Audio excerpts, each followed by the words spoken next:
Gentlemen, we appreciate your patience. We'd like to welcome you to our event. Mark was a little detained. He got into a little tussle with Candace Owens. No, I'm just no, I'm just kidding. But Mark, Dr. Hill will be our first speaker for our Straight Talk series. And as your public library, as your gatekeeper of information, we strive to offer you authoritative voices, because anybody with a cell phone or a social media account has a voice, but not all voices are authoritative. And what I mean by authoritative is usually when a voice is authoritative, there's usually some kind of work behind the voice. I mean, you have many people talking and speaking. I mean, I'm a product of the black church, and everybody wanted to get up and be a preacher and have a platform and preach, but few people wanted to be like Jesus and wash feet. And so Dr. Hill is an authoritative voice because not only does he have a beautiful mantle with a plethora of accomplishments, but he's doing the work. There's intellectual rigor behind his voice. He has a PhD. He studies extensively. I think you read, about 3 hours a day. There's character behind his voice. There's no self-aggrandizement. He's an activist, a humanitarian, and so we are proud to have him in our facility today. So everybody, let's welcome Dr. Marc Lamont Hill. Thank you.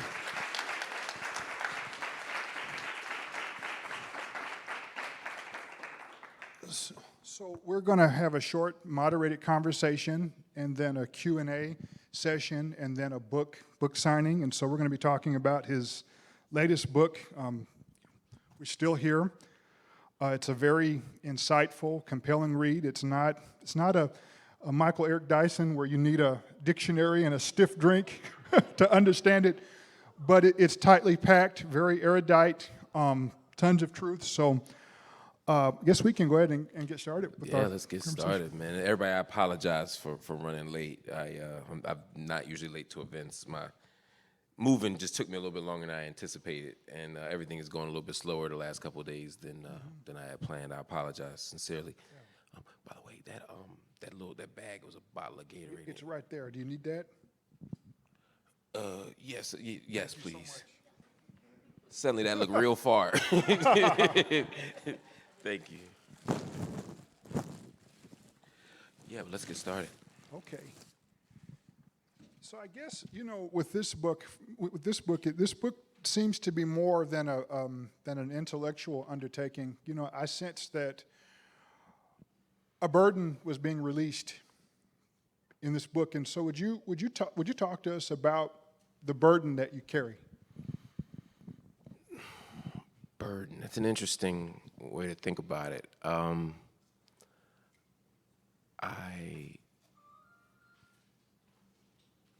wrote this book as a means of making sense of the moment that we were in. Okay. And I'm sorry, forgive me.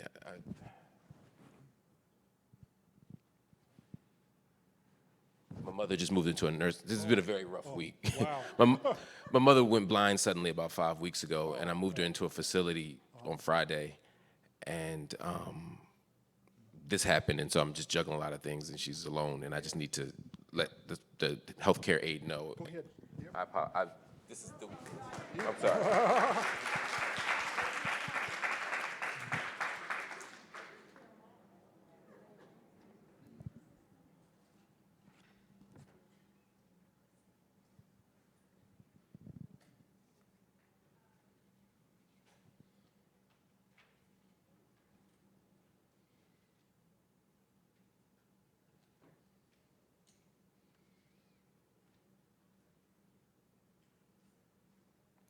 So has everybody here been to Uncle Bobby's in Germantown?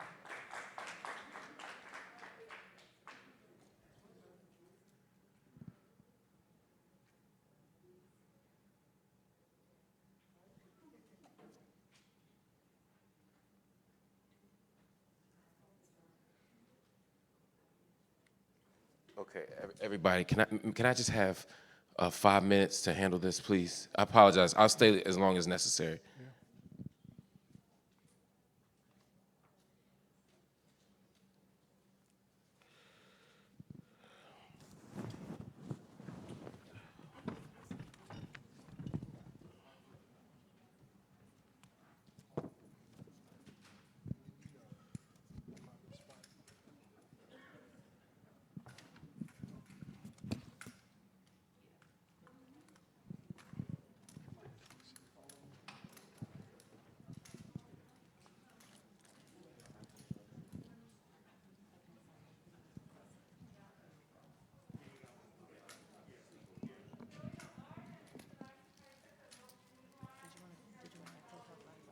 Yes.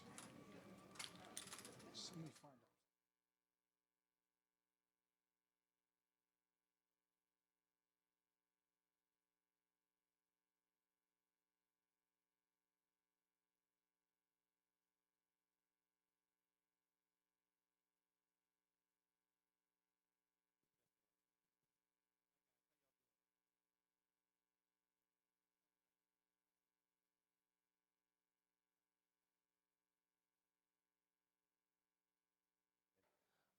Some of his words have inspired my art that you're looking at. My name is Ted Ellis. I am a career professional artist that have been pictorially documenting African American history and culture for the last 30 plus years. My exhibition that you see right now is on social justice, activism, and advocacy, centered around people of color.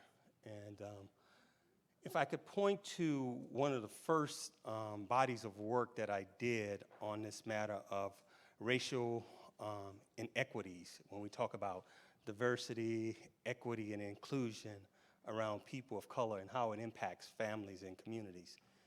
There was a trilogy that I did on the civil rights, I Am a Man, Equal Rights for All, One Man, One Vote. And it's on this wall here, and I've expanded it, and we have Mr. Goodtrouble, John Lewis, who's holding the American flag, and what that means centered around democracy and freedom and liberty for all. And I end with the protest of an individual talking about the social inequities, justice for Breonna, for George Floyd. Over a year ago, I had an exhibition on 400 years of preserving African American history at Old Dominion University.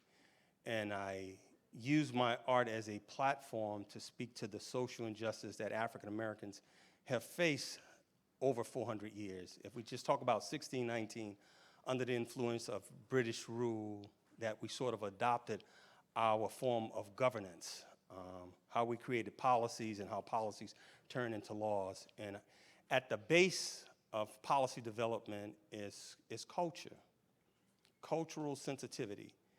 If your culture is not present, then it's not going to be any equity around the way you live. And I've seen that systemically. I've studied that systemically over a period of time. So when we think about 400 years, 1619, in my Colin Kaepernick piece, which is a current piece, 1619, 20 or so enslaved Africans arrived in Port Comfort, Virginia. From the arc of 1619, 47 million African Americans occupied this space we call the United States. And when I go into communities that are underserved and under-recognized, I just left my birthplace, New Orleans, Louisiana, was in the Lower Ninth Ward, and I took my son deliberately there to show him the house that I lived and was raised in. And if you go to the Lower Ninth Ward, the community still looks the same as it was the day after Katrina, 16 plus years later. Torn up streets, no plumbing. But you see the act of resiliency and strength, even in advocacy and activism of those elders in that community. Some have passed along the way. I think about Mr. Irvin, Henry Irvin, how he became the grandfather of advocacy for those who were in need of help and assistance post-Katrina. He's passed on. My mother, Ursula Ellis, who just loved people, and she worked from the spirit of kindness, of changing people's lives and minds folks who had the position of authority to help folks who were disadvantaged. You know, one thing I could say about America, that there's the hope and possibility that we can do things better, and we will. That level of optimism that I try to project in my daily being, in my walk, and be an example for others, particularly for my children. We journeyed up here. We got here after a 2-day trip. We set this exhibition up yesterday evening and this morning.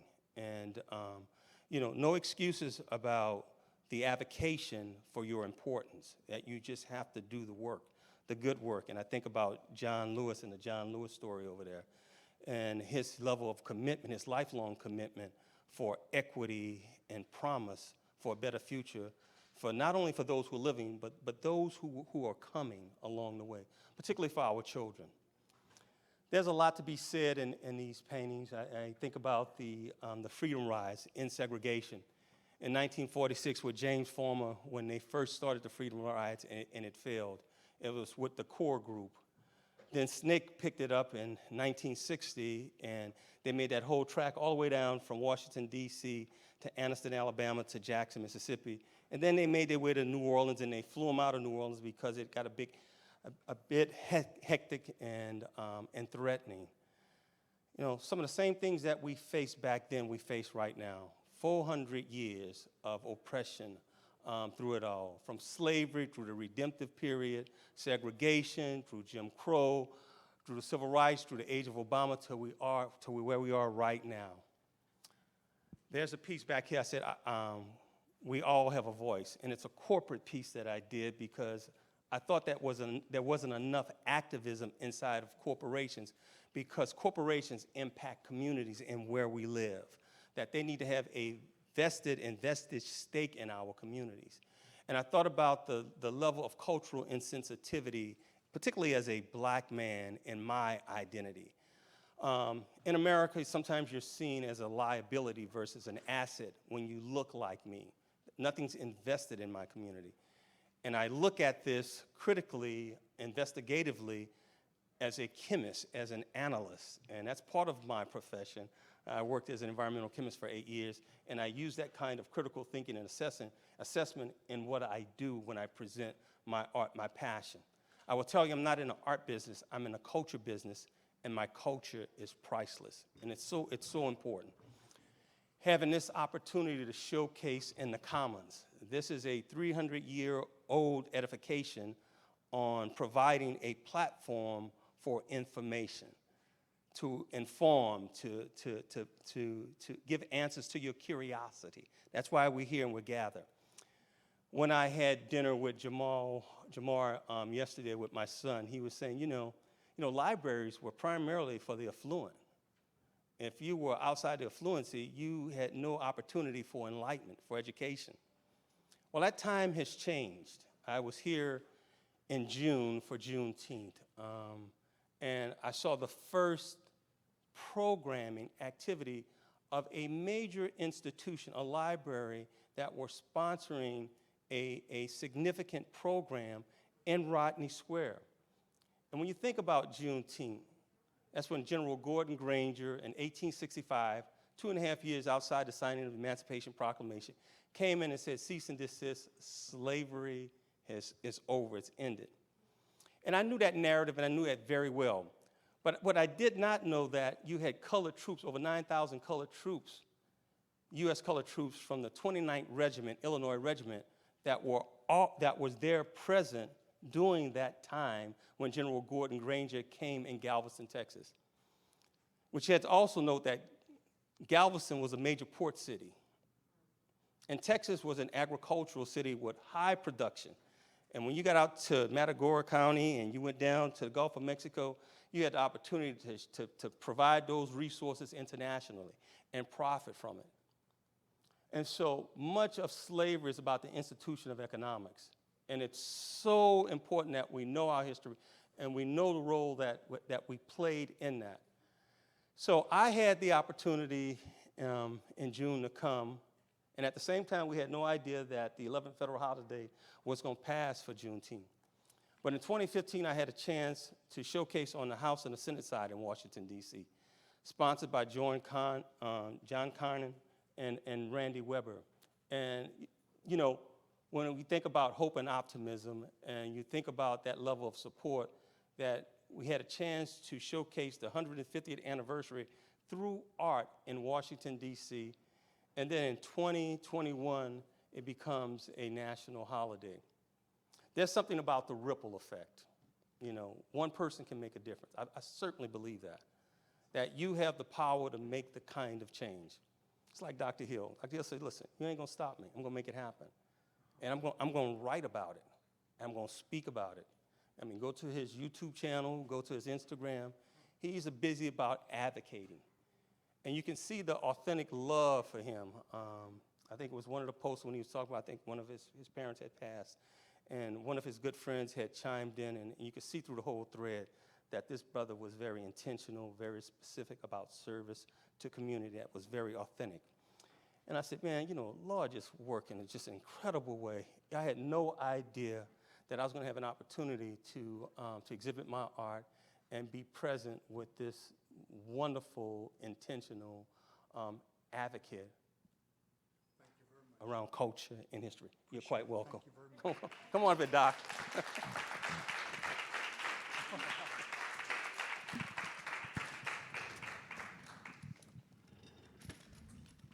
Which side you want me on? Actually, there we go. Appreciate you. All right. Burden, you said. So, and thank you all for your patience. I can't tell you enough. Thank you enough. There was a burden. You know, as a writer, there's always an attempt to make sense of the world. As a cultural critic, as an analyst, as a scholar, I want to make sense of the world. And it was such a strange moment for me. The pandemic shut everything down very quickly. My father, who had been ill, had been rushed to the hospital in February, and they told us that he had a few weeks to live. And they had told us he had a few weeks to live in 2016. So I don't always trust doctors, you know? You just gotta keep going. But he was weakened, he had an infection, and it was to the point that he couldn't feed himself, he couldn't, you know, and so I was going to the hospital every day caring for him. And then the pandemic hit and they shut down all the hospitals. So he was in this hospital alone. And I didn't know if I'd ever see him again. He was there, and we were trying to call, but he can't answer the phone, and we're trying to reach him. And so the pandemic immediately injected me into a space of fear and panic and distance. At the same time, we were trying to figure out how we were gonna eat. You know, everybody had a cousin that worked for the government that said the government gonna shut down in a week and you're gonna have groceries for 2 months and, you know, all of that. So I was trying to make sense of that. And then I kind of got used to the rhythm of the pandemic in the sense that we all were kind of home, we wore our masks, we didn't go outside, you know, everything was shut down. And I was trying to make sense of what it meant to live in a time of corona, what it meant to live in a time of pandemic. And then I saw that video of Ahmaud Arbery. Then I heard about Breonna Taylor. And things kept going. And then I watched Christian Cooper in Central Park in New York. And then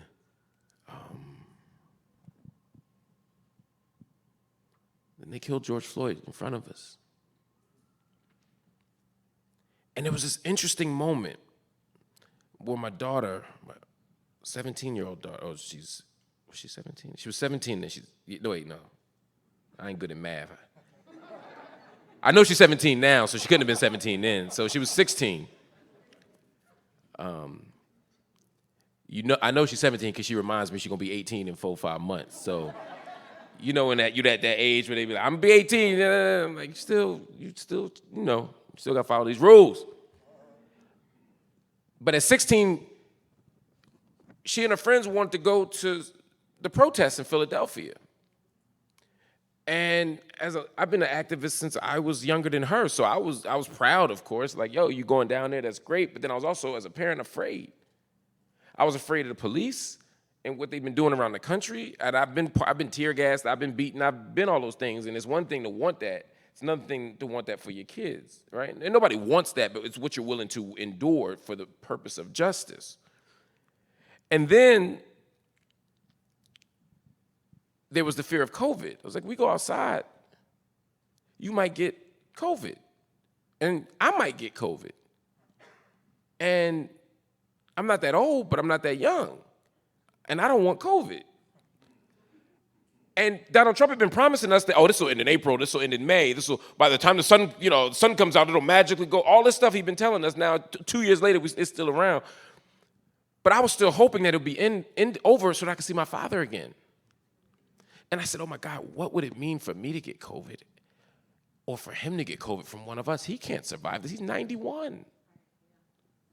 So it was at that moment that I felt this paradoxical situation where, do I go outside and risk death from COVID and from police, or do I stay inside and do nothing as the police are killing us and ensure that they'll continue to kill us that way, slow or fast, it's going to happen. And so at that moment, I realized that the decision, or the question of in what way will I risk death today, was a quintessentially, fundamentally black thing to have to deal with.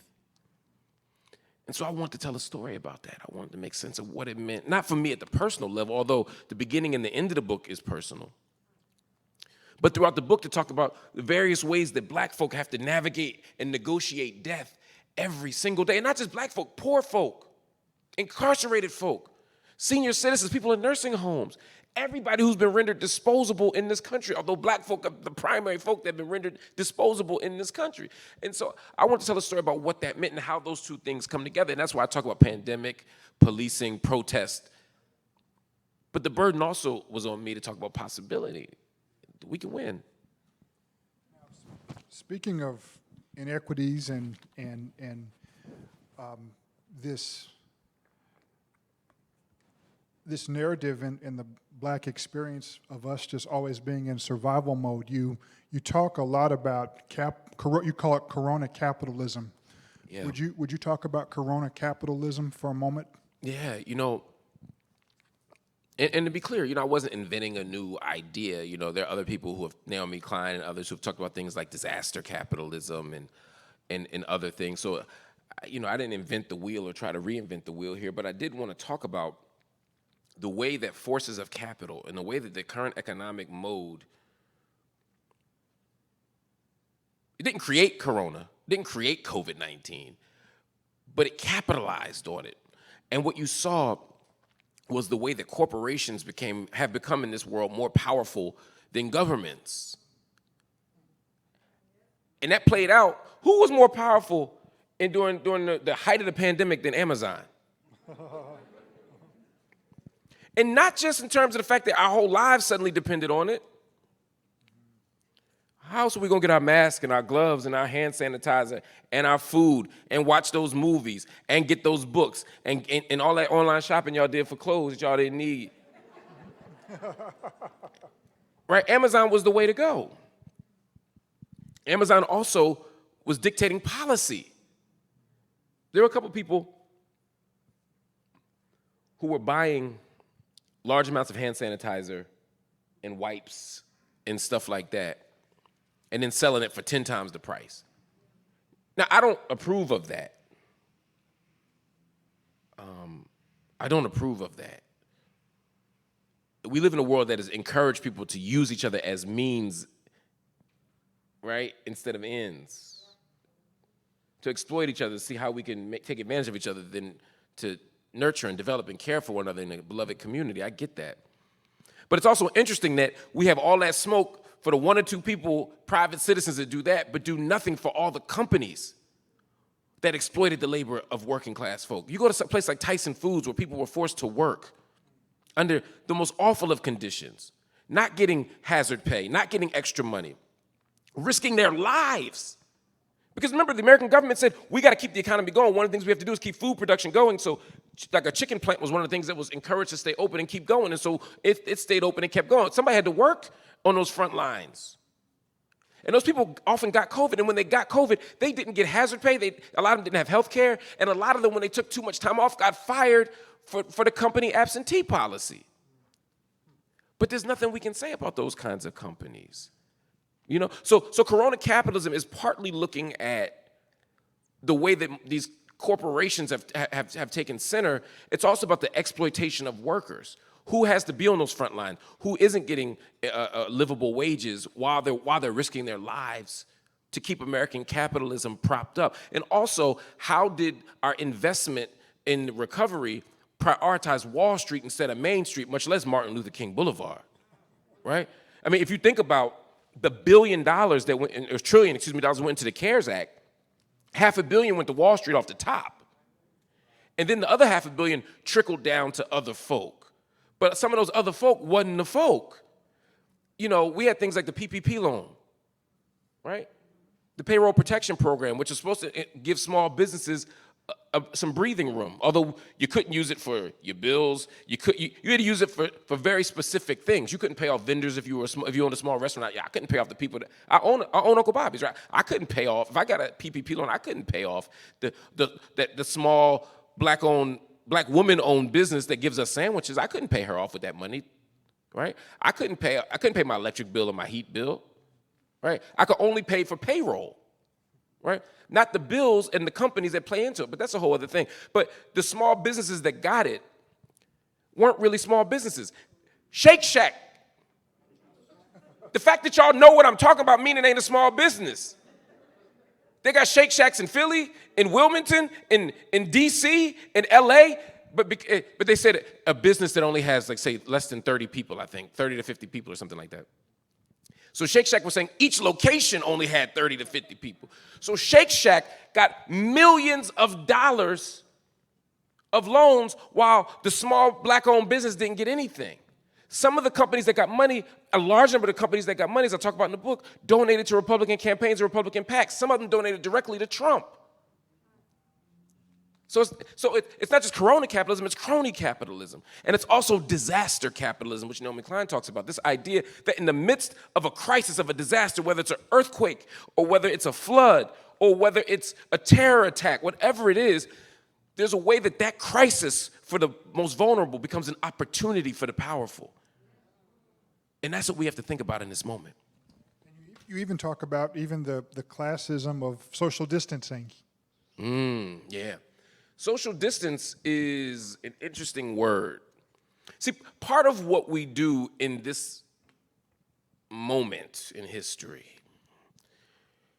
is we take social problems. We do two things, right? First of all, we take things that are specific and targeted and universalize them, right? Things that affect a small number of people, we act like they affect everybody. Like after 9/11, we're all in this together. Well, there's a way that we all felt terror. There's a way that we all felt hated, unprotected, unsafe, subject to random violence, for sure. For that day, for that week, for that month, but that's how black folk have felt for 400 years, right? There's a way that after 9/11, the war on terror involved us all, but there's a very particular way that it's black folk, it's brown folk, it's South Asian folk, it's Muslims who bore the brunt of the attack. Whose civil liberties were most vulnerable? It wasn't everybody. So when we say, COVID knows no racial boundaries, we're all in this together as Americans during this pandemic, yeah, that's kind of true. But it's a whole lot easier to have 6 feet of social distance if you don't live in a housing project. It's a whole lot easier to establish social distance if you ain't got to work at the Target or the Walmart or the local supermarket to ring up the goods that people pack up in them shopping carts and bring back to their house so they can stay in the house for 2 to 3 weeks. You see, so we took something and act like it's universal, but it affects very particular populations, right? But then we also do something else. We take a problem that is structural, that we should all be accountable for, and we make it seem like it's up to you. Wash your hands. keep social distance and wear a mask. Yes, you should do all three of those things. Let me say that very clearly. And now get a vaccine. I'm saying all of those things. But when the pandemic happened, they made it seem like that's all we needed to do. And what they didn't seem to understand is that our economic circumstances and conditions shaped our possibilities of being individually responsible, just like all the other things we talk about. You should always work as hard as you can. You should always do good in school. You should always make sacrifice. You should always have delayed gratification during the right times. But what are the circumstances that undermine particular people's ability to do that thing? And that's the part they don't want to talk about. So don't tell me, don't make fun of people, black people on the basketball court or outside on the corner during the pandemic saying, why won't these Negroes do what they're supposed to do? Perhaps outside is safer than inside. And then magically the CDC said, if you can have your events outside, that's what Negroes was doing from the beginning. Why am I going to stay in a 300 square foot apartment with 4 people if I could be outside? We got it before they did. But because they pathologize everything we do, they made it seem like we didn't have the good sense to follow the rules. It wasn't that. It's that the rules themselves are different. If you're inside of a prison in Delaware, if you're inside of a box, a cage, you don't have the luxury of social distance. They will have you making hand sanitizer. They will have you sewing masks and won't give you one.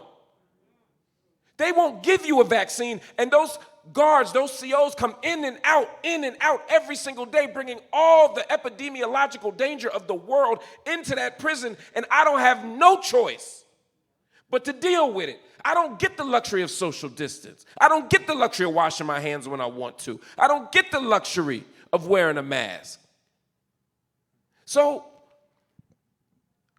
let's not pretend that social distance or any of these other fancy words that we all now know are easily accomplishable by everybody or equally accomplishable by everybody. Wow. This is pretty heavy.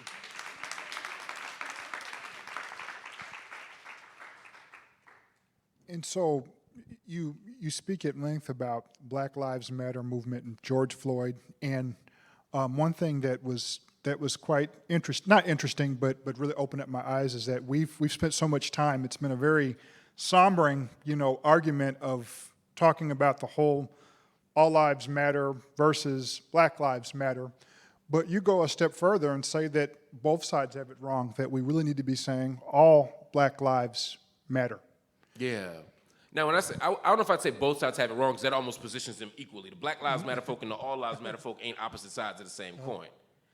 All lives matter. No, all Black lives matter. Yeah, I'm saying, all Black Lives Matter is the answer. I'm saying Black Lives Matter doesn't tell the whole story. Yeah. All lives matter, I'm saying, shouldn't be in the story. Right.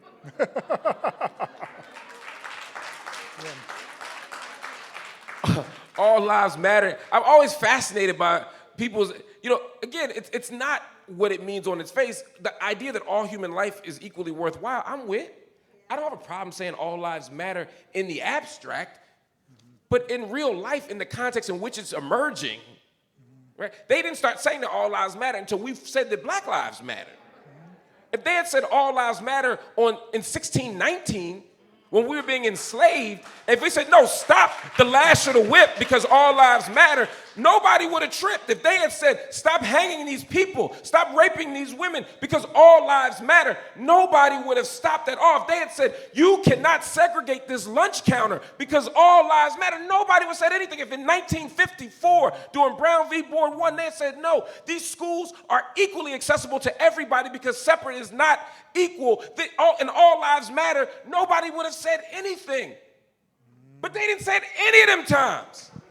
They have never once said, let's invest in public education because all lives matter.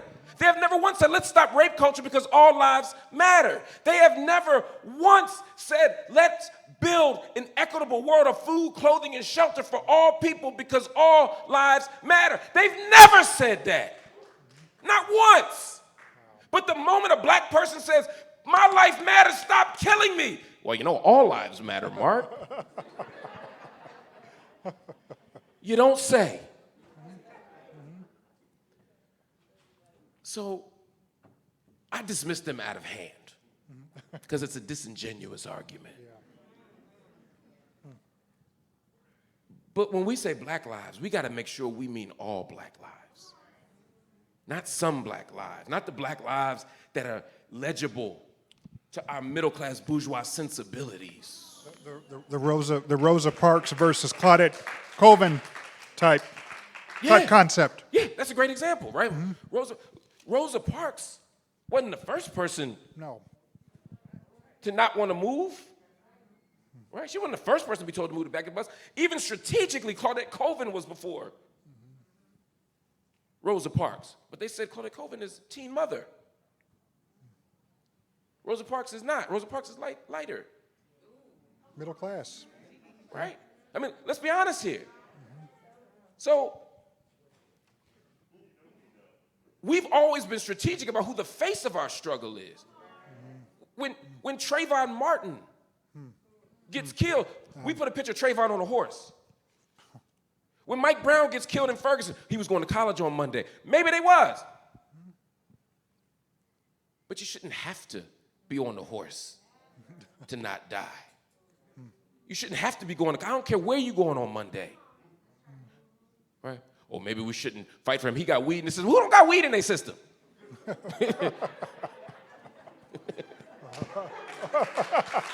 Some of y'all might die. And if y'all don't want me to fight for y'all because y'all got cannabis in your system, we're going to have some problems.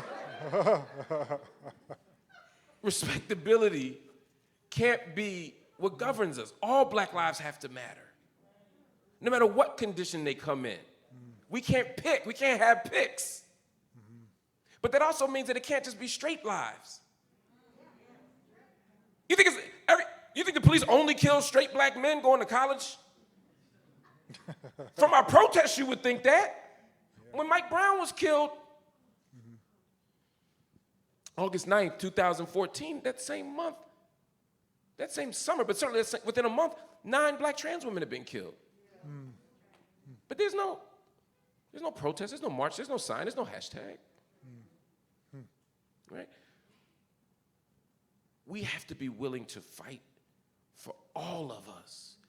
I remember one night in Minnesota, we were talking about the kind of national protest. There was one in Minnesota for George Floyd, and that same night a video came out of a black trans woman being harassed and beaten and chased into a store. I mean, can you imagine that? We're literally marching for black lives, and we are abusing, assaulting, terrorizing this black trans woman simply for being a black trans woman. All black lives. I want all black lives. I don't care what package they come in, what gender performance, what sexual identity, where they live, what their religion is. None of it matters. It's all of us or none. It's all of us or none. And speaking of language, you also talk about riot versus rebellion. Yeah. You know, the first thing they say is they're rioting. Which almost implies a lack of purpose or sensibility or reason to it. Like we just be wilding out for no reason. And what I wanted to do was help politicize the riot by saying these aren't riots, these are rebellions. Language matters. It's just like when we talk about terrorists versus freedom fighters versus insurgents versus, rebels. Like all these different terms that we use imply different things. A lot of times it just implies who's on our side. Who gave them the weapons? Yeah. Right? What's a Houthi rebel? Right? So we immediately there's a way that we decide that the person that's rebelling is wrong. Right? Some people are revolutionaries. Some people are resisting. Some people are terrorists. Sometimes the people who we fund, the people who we train, the movements we create, when they turn on us, we then decide that they become terrorists. Similarly, the great Nelson Mandela was on the U.S. terror list up until death. He was still a terrorist by this state. So don't ever let them tell you what a terrorist is. But let me get back to, I'm rolling away from the point, you know? The idea of the rebellion is important because people say, look at them, you're tearing up your own cities. This isn't strategy, this doesn't make sense. You're burning down, look, they burned down the Target. First of all, it ain't our Target. Like, I don't know a Negro to own a Target.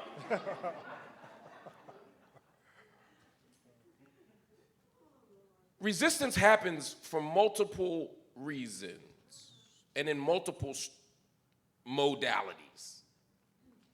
That's why I talk about the spectacle a lot, right? There's something about the spectacle of violence that can be strategically deployed, right? I believe in nonviolence as a tactic, as a strategy, not as a philosophy. Dr. King had it as a philosophy. But even Dr. King was using the spectacle of violence because he understood that nonviolent resistance would lead to a violent response from the state. If we sit on the Pettus Bridge, they will beat us, and it's their violence that will be mobilized in the public imagination so that these white liberals watching the TV screen will say, look at what they're doing to these poor, innocent people. That's a tactic, it's a strategy. Gandhi used it against the British colonial power, right? These are tactics and strategies, but the violence is still there. So let's not pretend that there's some violence-free way to get free, because I ain't seen one yet. But let me continue down this path just for a second. Indulge me. Like I said, we got time. I ain't going nowhere. When they say, well, you're tearing down the Target in your neighborhood, as I said, part of it is we don't own it. And so much of the real estate and the economic vitality in our neighborhoods is controlled by people who don't live in our neighborhoods, right? So when we burn stuff down and we tear stuff down, oftentimes it's not actually tearing our own stuff, beating our own stuff up. It's not nearly as illogical and pathological as people are suggesting. But there's an argument to be said, well, why you wouldn't tear down anybody's stuff? There are two things that white supremacy understands.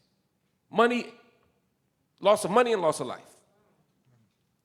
I am happy to be part of a movement that does not choose to kill people. I am proud to lead with nonviolence. I believe in self-defense, to be very clear. I believe in self-defense, but I am proud to lead and live in a movement that is driven by nonviolent resistance primarily, right? But with a belief in self-defense. I don't believe you hit me with a rock, I turn the other way and let you hit me with the other one. That just ain't the North Philly in me like, nah, that ain't what we do, right? So, but that's a piece of this, right?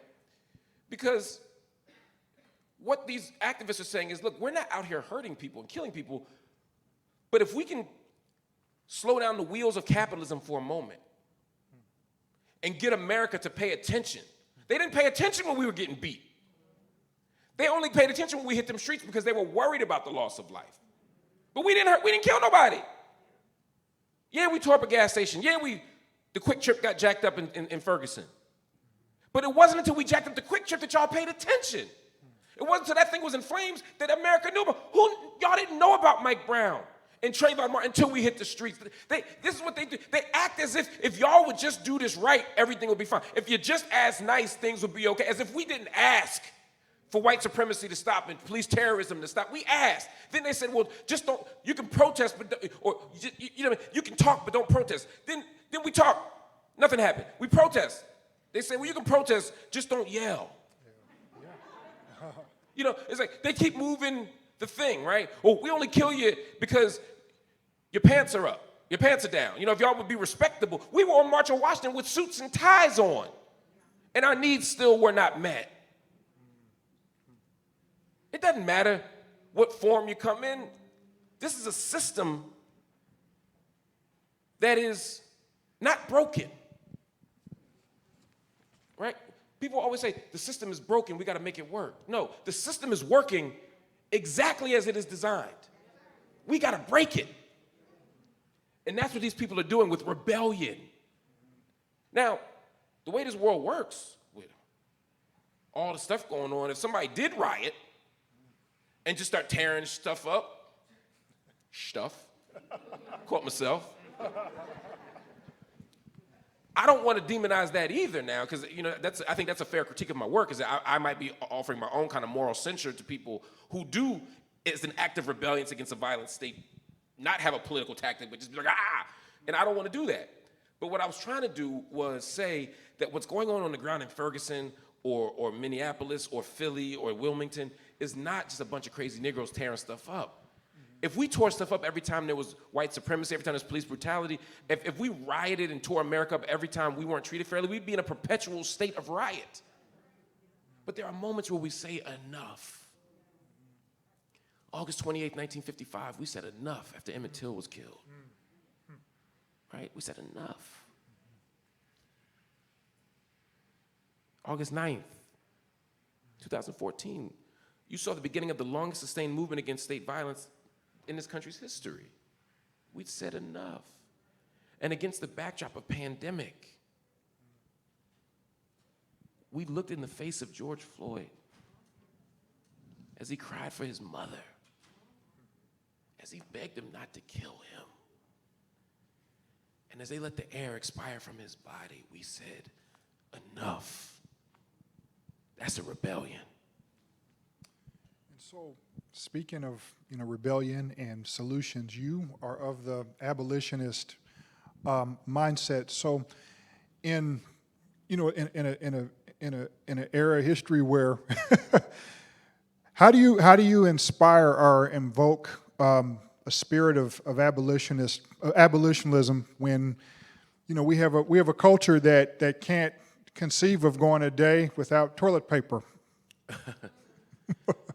We have to reimagine, and I'm a prison abolitionist. I believe in the abolition of police and prisons, and I know that that's a radical position to take. Mm-hmm. And I stand on the shoulders of Angela Davis and Ruth Gilmore, Joy James, and so many other black women who have helped usher us into a new mode of thinking and political maturity and possibility. It's always been black women that have done that for us. So we gotta pay that debt. We gotta honor that. The freedom dreams that we hatched are often even Martin Luther King, August 28th, 63, 8 years after Emmett Till's killing, when he's in front of Lincoln, a great American in whose symbolic shadow we stand signed. He ain't get to the point yet. Mahalia Jackson said, tell him about the dream, Martin. Then we got somewhere. But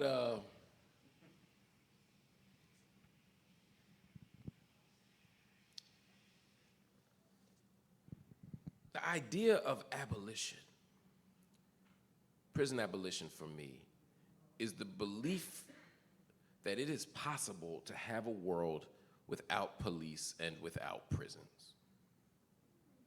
It is a radically ambitious freedom dream, I know. Some of y'all be like, what? You must not live where I live. I get it. But let me lay out quickly just a little bit, and in the end of this book, and I'm actually finishing a book, hopefully this week. Palestine. No, the Palestine book's out. Okay. Except for Palestine, The Limits of Progressive Politics. That came out right around the same time as this book. But I'm writing a book called Schooling Abolition, which is about sort of how we can reimagine education in ways that will help destroy the prison. The prison, we live in an age of incarceration. That means on the one hand that we lock up a lot of people, right? When you think of America, makes up 25% of the world's population. I'm sorry, we make up 5% of the world population. Let me back up. America makes up 5% of the world population and 25% of the world's prison population. America locks up, 1 out of 4 people in the world locked up is locked up in America. We lock up 1 in 100 adult citizens. For black and brown folk, it's like 1 in 3. When you add juvenile prisons, when you add all the other stuff, the numbers get even scarier. So the age of incarceration partly is about the unprecedented commitment we have to caging human beings. But it's also about the idea that our primary mechanism for resolving the social contradictions of the modern era, our primary mechanism for dealing with our problems, is to criminalize them, to penalize them. It is easier for people to imagine the end of the world itself than to imagine a world without prisons. that is not just a crisis of incarceration, it's a crisis of imagination. We take social problems, medical problems, and we criminalize them. Mental illness is a medical and social concern. But what happens in the 70s? We, first under Carter, but certainly under Reagan, and I'll talk about this in the book, we close mental institutions, and we put people where? On the street. And then we make it illegal to be on the street, right? We criminalize homelessness, which is another, what? Social problem, although many people who are homeless also have drug addiction and mental illness, right? So we start having all these laws against loitering, against public camping. Laws against public camping are not for white people on Friday night going, it ain't for the Swiss Family Robinson, right? It's to stop people from sleeping outside in sleeping bags. It's to stop people from living outside of what people would consider unlivable spaces. So we criminalize mental illness, right? We criminalize poverty. We criminalize homelessness. So now you got people on the street. We've taken our money out of the things that would invest in them. We've put them on the street, and then we make all the things that happen on the street illegal. And in 1984, 1985, what also hits the street? Crack. And then we intensify the war on drugs, which does not make circumstances any better. Drugs are cheaper, easier to get, and stronger than ever. If it's a war, we lost. But it was never a war on drugs. It was a war against drug users, right? But then we racialize the drug addiction. Again, we pretend it's universal. Anybody that does crack is going to get a lot more punishment than anybody who does cocaine. But there's no substantive difference between powder cocaine and crack cocaine. But they pretended with junk science that there's instant addiction with crack cocaine. Not true. Don't test this theory now. Some of y'all are like, oh shit, if I'd known that, college would have went different. No, you made the right choice. But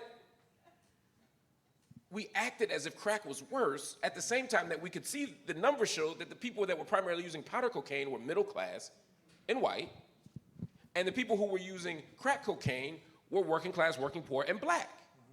And we created public narratives to justify the incarceration, to justify the demonization, right? So when you think of a cokehead, you might think of your lawyer or your accountant or some wild rich guy or some celebrity on a boat. When you think of somebody who's a crack addict or a crackhead, you think of somebody who's going to steal your TV, right? If I said, my lawyer, I got a great lawyer, man, he just messes with coke a lot. You're like, all right, well, if he's a good lawyer, he's a good lawyer. If I told you my lawyer is a crackhead, we have such limited social acceptability for someone on crack. Bernie Sanders traveled the country with Killer Mike. Yeah. You think he would have ran for president with his surrogate being crackhead Mike? We don't allow for it, no. Right? Coke addicts make bad choices. Crack addicts are bad people. And where do we put bad people? In jail, right? So we've normalized a world where some people belong in prison, some people are a criminal class, and some people are not. Y'all with me? Abolition is saying, let's unpack this stuff. Let's imagine other possibilities. Let's do 5 things. I'll say them quick. 1, let's stop building prisons. If you build them, what's the next line? They will come.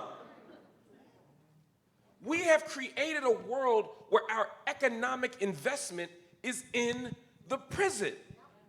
So we need the prison. When I wrote my book, Classroom in the Cell with Mumia Abu-Jamal, I would go to visit him. I'd fly to Pittsburgh, drive out to, he was in Waynesburg now he's in Mahanoy, which is closer. But I would drive out there, and I remember one day I was sitting there doing a shift change, and I'm sure some of y'all visit prisons, and when you're sitting there waiting for the shift change, sometimes you gotta wait for all the guards to come through. It might be 200 guards. And I noticed they was all talking. They was all like homies. You could tell they was homies, right? And I asked one of them, I said, yo, y'all all know each other? He was like, well, we all went to high school together. We all live around here. The entire town of Waynesburg is is almost exclusively funded by the prison. All them people, when they graduate high school, want to get CO jobs because it's a working class white town in between Pittsburgh and Philly, what we call Pennsyltucky, right? The red part of the state. And they work there. The people that don't work as COs might work as electricians, and they might have a contract with the prison. Some are catering companies that work with them. Some are janitors, some are plumbers, some are bail bondsmen, some are lawyers. But they all exist for Waynesburg. Waynesburg might have 100,000 people in it. The prison may have 50,000 people in it. Those people who are in the prison don't come from Waynesburg. My brother was in Waynesburg. My cousin was in Waynesburg. But they're from Philly. So those Philly people and those Pittsburgh people, because it's mostly Pittsburgh people, all of them now live in Waynesburg. So Waynesburg, the Waynesburg prisoners count as residents of Waynesburg. So now Waynesburg goes from having 100,000 people to 150,000 people. And because Waynesburg now has 150,000 people, they have a bigger population, so they get what? More funding. They get more roads. They get more representation. But the people inside that prison don't get represented by them.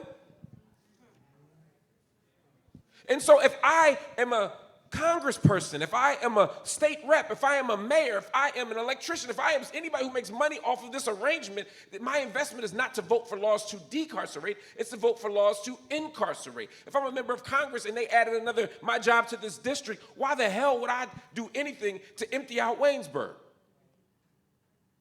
We have an economic investment in prison. We have privatized prisons. People invest in prisons. So stop building them. We have to find ways to decarcerate, to get people out. Suspended sentences, getting rid of cash bail. Right now, we have people in jail, excuse me. Right? If you're in jail, you haven't gone to trial yet. You're sitting there waiting month after month after month just to get, my brother is in jail right now, right? Waiting for trial.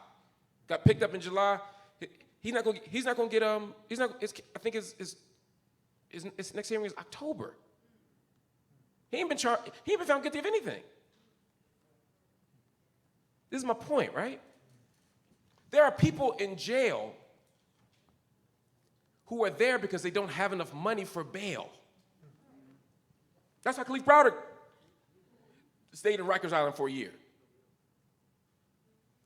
We live in a country, I want to say this again, I want y'all to process this, because we've normalized it. We live in a country where people are in jail who have not been convicted of a crime. And they are in jail because they don't have enough money to not be in jail. That is a debtor's prison, which we supposedly don't have, because we're better than that. Excarceration, we have to find laws and take some of the, excarceration means things that currently get you incarcerated have to no longer be carceral offenses. Some of it may not play to your moral sensibilities, but we have to decriminalize drug use. You may not, like I said, I don't want you to do heroin, I don't want you to do crack, but you shouldn't go to prison for this medical addiction. Gambling, prostitution, these are things that we can talk about as a community, how we feel about them. Although I would argue much of the things that you worry about with some of these things are actually attached to the criminalization of them. The underground gets created from the criminalization. The mob and the mafia gets created during Prohibition, expands during Prohibition because alcohol is illegal, right? It's the market for the illegal that creates some of this stuff, but that's another conversation. My point is, we have to find ways to take things off the books so people aren't getting locked up for everything. Right now, there in Florida, actually 2 years ago, a child, 6 years old, was carried out in handcuffs from her school, a first grader, she was 7, excuse me, because she had a temper tantrum and they arrested her for disorderly conduct. We have to excarcerate.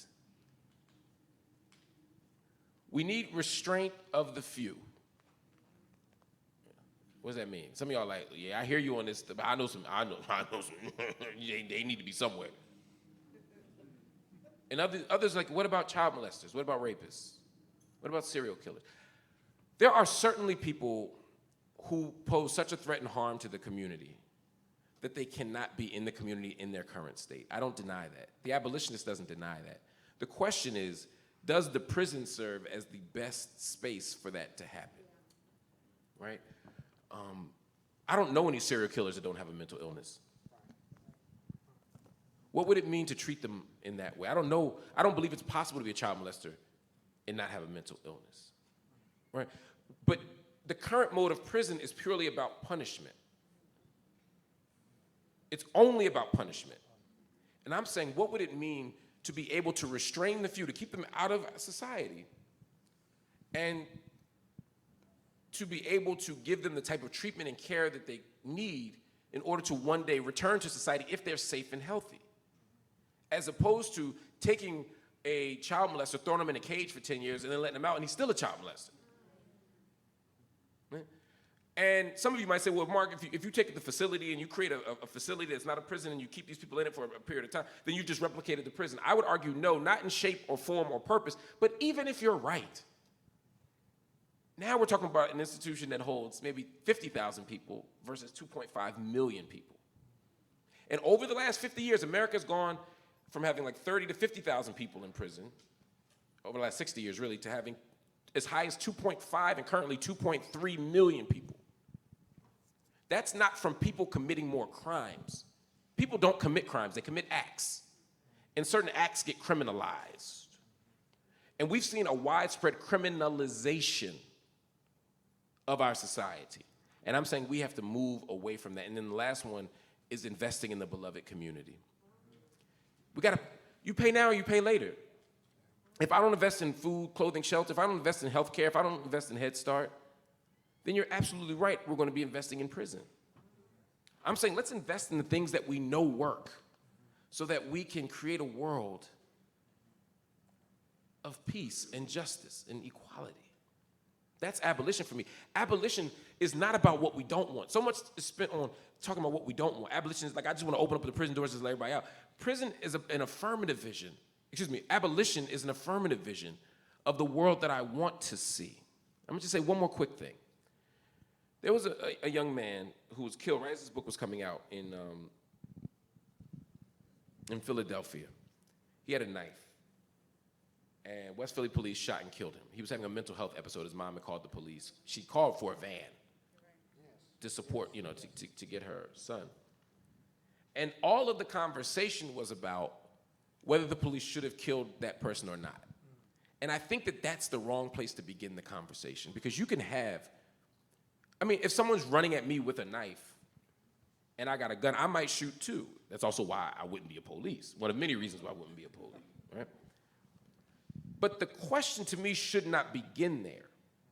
The question has to begin with, what are the circumstances in place in society that create a situation where when a mother is watching her son have a mental health episode and is carrying a knife, the only person she can call is an armed police force, right? What are the institutions that failed him or were unavailable to him when he was 4 and 5 and 10 and 12 and 15 and 20 and 25? What are the people who can come out to de-escalate a situation rather than escalate a situation, right? So that the legitimacy of the argument doesn't hinge purely on whether or not the police officer should have tackled him or shot at his leg or all these other things.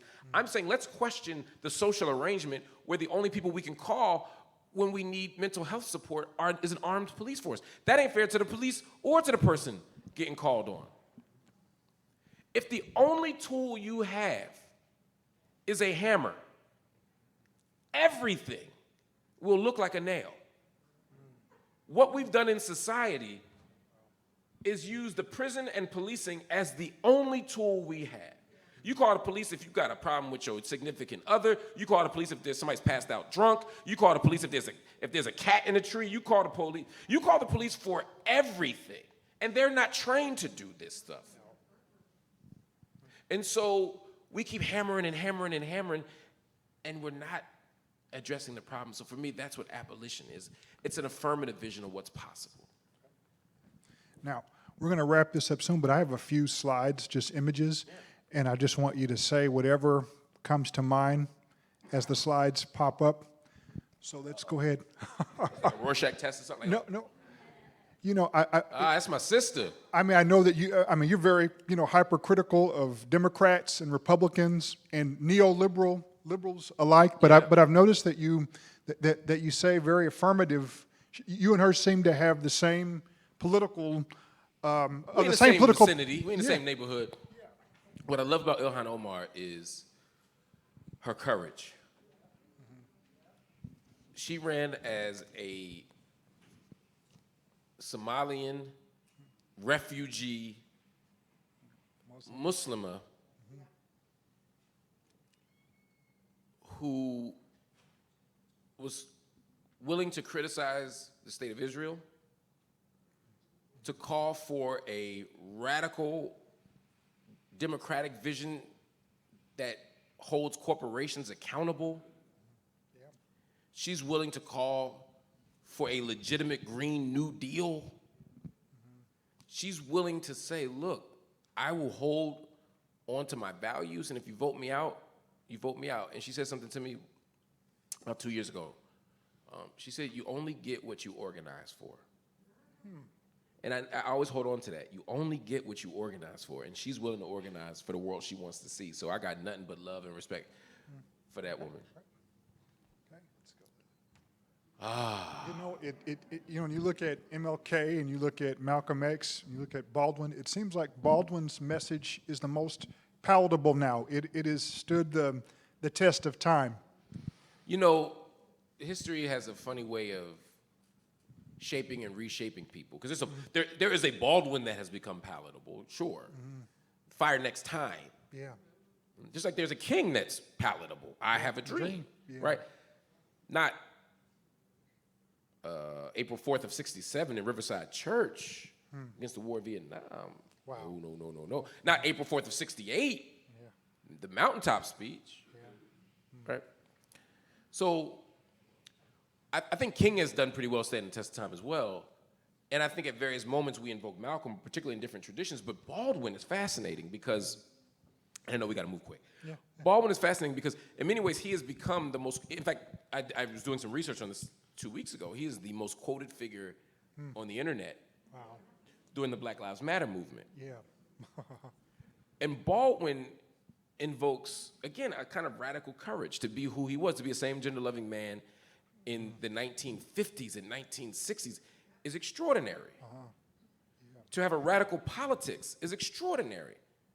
When you read that, when you read At the Cross, right, the second chapter of, the second chapter of The Fire Next Time, I mean, my dungeon shook is beautiful, the letter to his nephew, but when you get to the next chapter and you begin to hear his critique of Christianity and his critique of the Nation of Islam. Right? When you watch his debate with Malcolm, or listen to his debate with Malcolm X, but also had a critique of King, you understand that Baldwin was one of the most courageous and important, not just essayists and writers, but one of the most important public intellectuals of the 20th century. And we would all be better if we could continue to have his witness and his brilliance. And my favorite quote of his is actually in the letter he wrote to Angela Davis when she was facing the death penalty 3 times. He wrote a letter to her that actually is at the beginning of a book called If They Come in the Morning, or When They Come in the Morning. And he said to her, he said,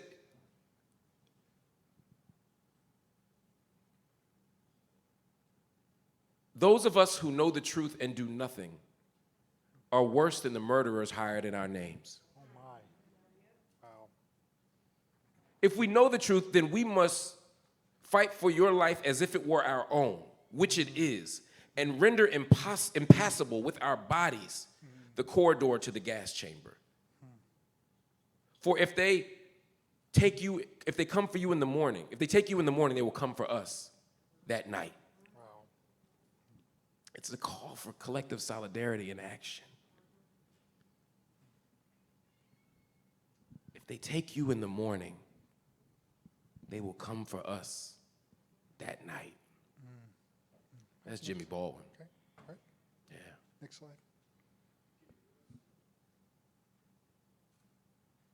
I think he's...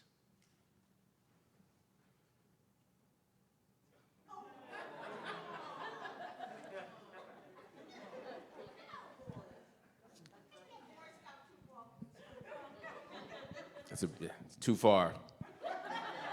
Okay, let's go to the The next. Cowboys, I don't watch NFL anymore because I stand in solidarity with my brother Colin Kaepernick. So I didn't even watch the Eagles in the Super Bowl, which we won 3 years ago.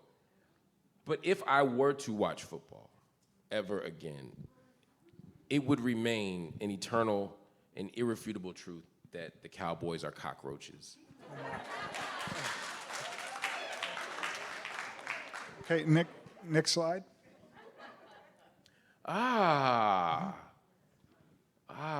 Kathy Schultz. Kathy Schultz. I didn't expect that one. Kathy Schultz was my doctoral advisor, a dear friend, a mentor, and someone very dear to me. She actually taught at the University of Delaware before teaching at University of Penn, where I encountered her. Now she's a dean at University of, yep. And Kathy is just such a generous spirit, such a brilliant mind.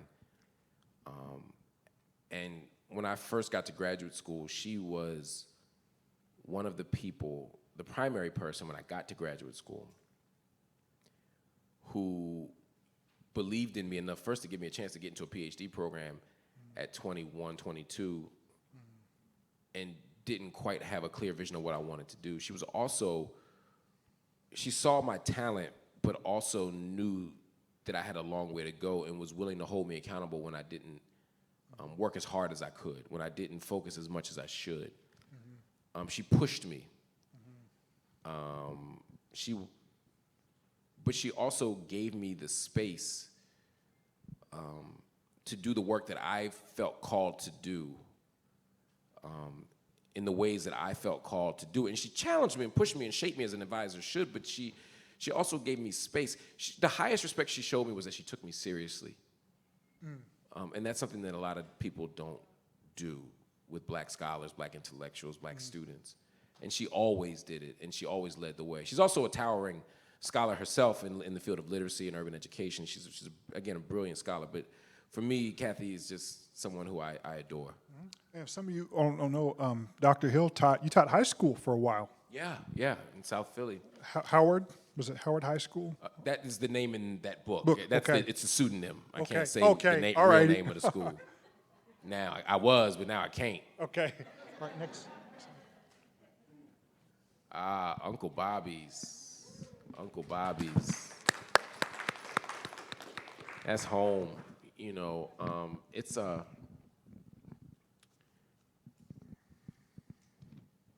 all the things that I've professionally done, this is the thing by far that I'm most proud of. Wow. I'm honored to be able to build a space in our community for our community. I grew up, I was raised by black bookstores, Hakeem's and 52nd Street, and there's one in Atlanta, Basic Books, Black Book, Gallery Books, The Clothespin, Robbins. Bookstores raised me, they made me, they shaped me, and I always wanted to build one.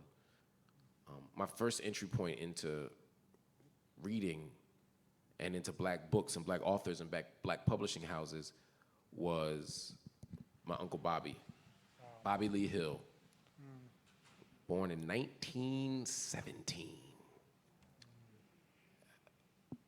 He fought in World War II, came home to a country that was still deeply racist. It's 1945, right?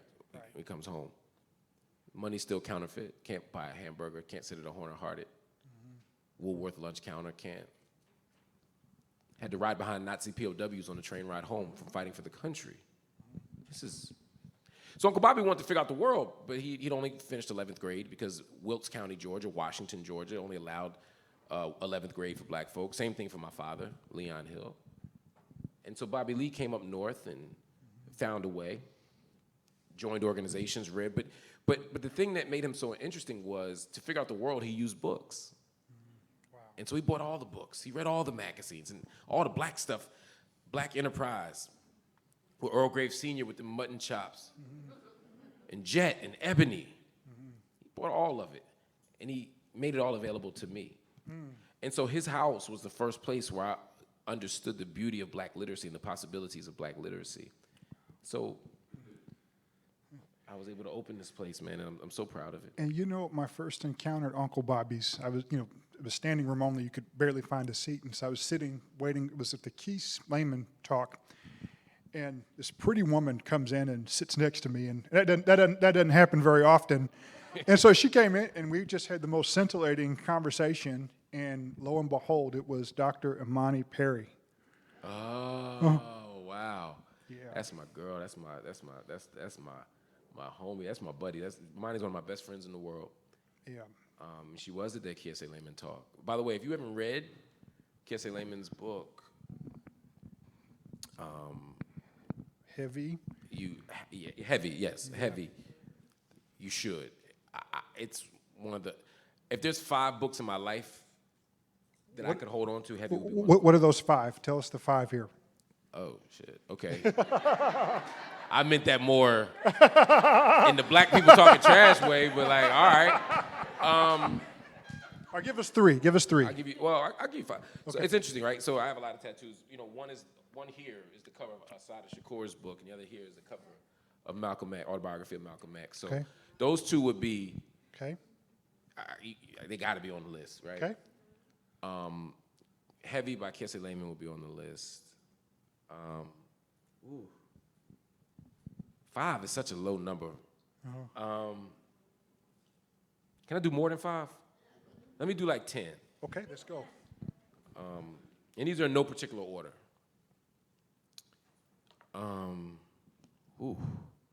Urugu by Marimba Ani.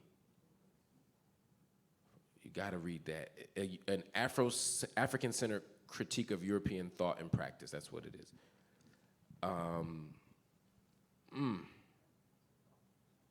Color Purple by Alice Walker. For me, that book is so important.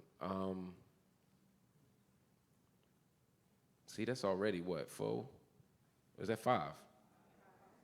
Shit, okay. Let me go to Bell Hooks. It's a question of which one. I'm going to say Ain't I a Woman? But I could have just as easily said 10 others of Bell Hooks. But you should read all the Bell Hooks if you can. And these are books that mean a lot. These aren't the greatest books. These are the ones that, if I could just hold on to 10. I would take The Fire Next Time. Yeah, I would take The Fire Next Time. I would take Beloved. I would take Beloved for sure.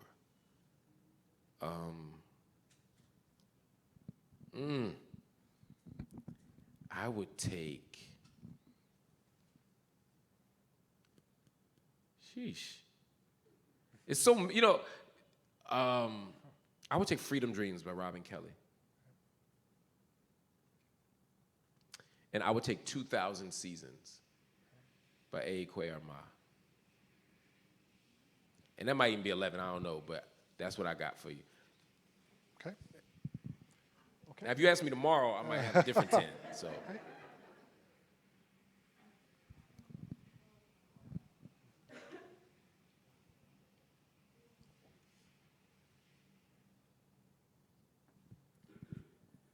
I met Kobe summer camp. 10th grade? 9th or 10th grade? 9th grade. So you went to summer camp with Kobe Bryant. Yeah. Wow. We went to basketball camp together. Okay. Ironically, me, him, and Kevin Hart were all in the same group.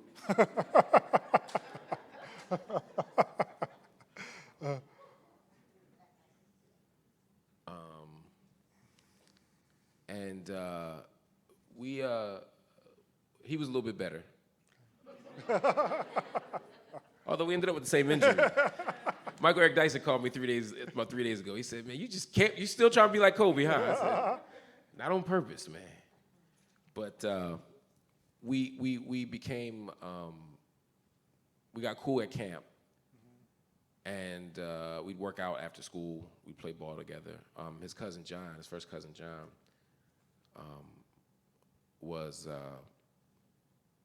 is a really good friend of mine. And so the three of us would work out at St. Joe's and play ball. And it was amazing to watch Kobe grow into who he became as a leader, as a figure. And it was, it's very challenging to talk about Kobe because it's very complicated, but it's also very painful. I remember the last time I saw Kobe was at BET. We were at the BET Awards, and we bumped into each other backstage, and we were catching up. And his uncle had a severe brain injury and was actually hospitalized with my father next door to each other. So I would FaceTime so they could see, I'd go and see Chubby Cox, who's a former really great basketball player as well, and we'd FaceTime and all that stuff so they could see him. And we caught up on life, we caught up on family, we caught up on kids, we caught up on all of that stuff, and he just looked so happy and so finally sort of satisfied with the life he was going to have after basketball. I'd never seen him look so assured. And then I went to the Sixers game the night before he died, and LeBron, we were playing Cleveland, and LeBron passed Kobe on the scoring list, the all-time scoring list, and his cousin and I was teasing his cousin, like, Kobe gonna be mad, he might come out of retirement. And then the next morning, I got all these texts. I saw like tweets saying Kobe had died. And I thought it was connected to the scoring thing, so I thought it was like a bad joke that was happening. And then I kept seeing it, and I was just like,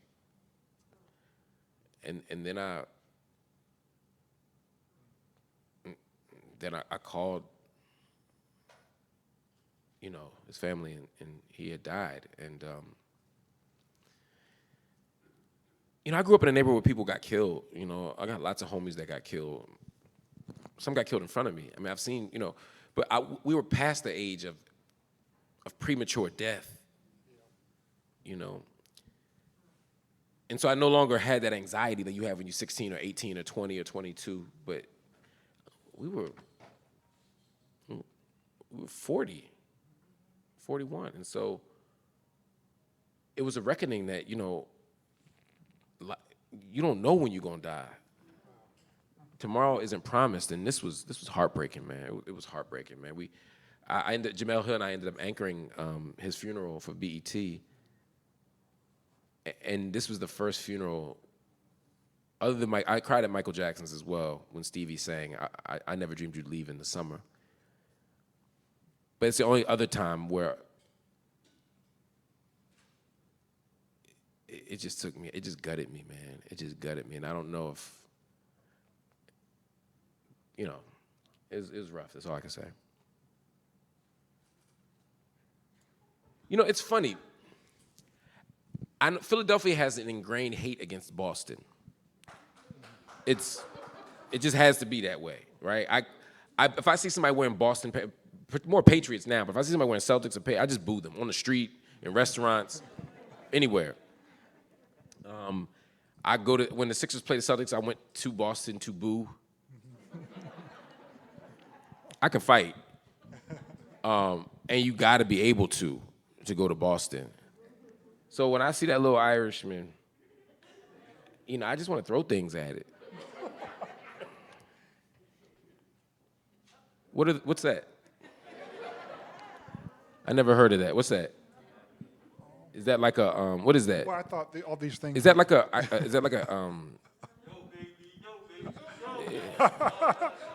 Yeah, I heard that's that club that teaches people how to skate, right?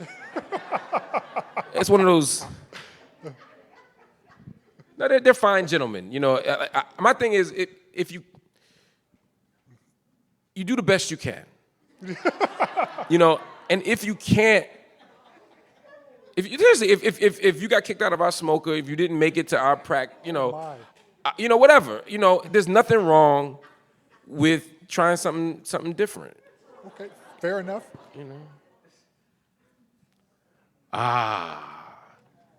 The legend. Now, it's an interesting question, right? Like cheese, eggs, and Welch is great. A T-bone steak, cheese, eggs, and Welch is great. Was it grape soda? Was it grape juice? Or was it grape jelly? This is the eternal quandary of hip-hop hermeneutics. Yes.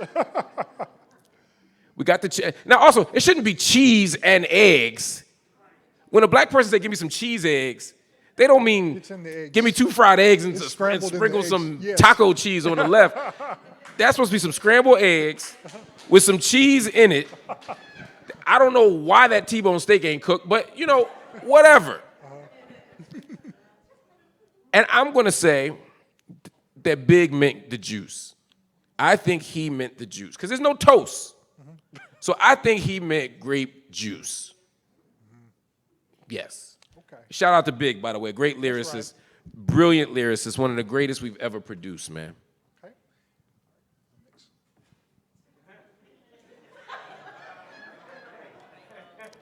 This is where my age kicks in. Look, Drake is fine, right?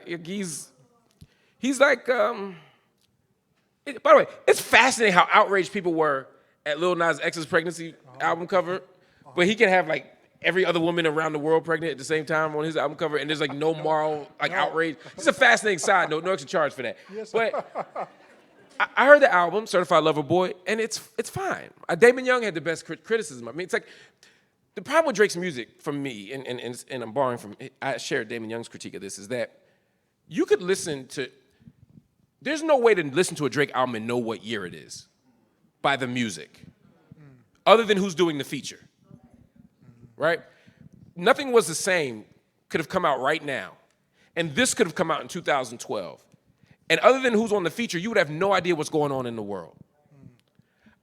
I come from a different hip-hop tradition. I'm not talking about romanticizing underground hip-hop or conscious hip-hop. That ain't what I'm talking about. I'm just saying that the world is burning around Drake, and he's just like, my feelings.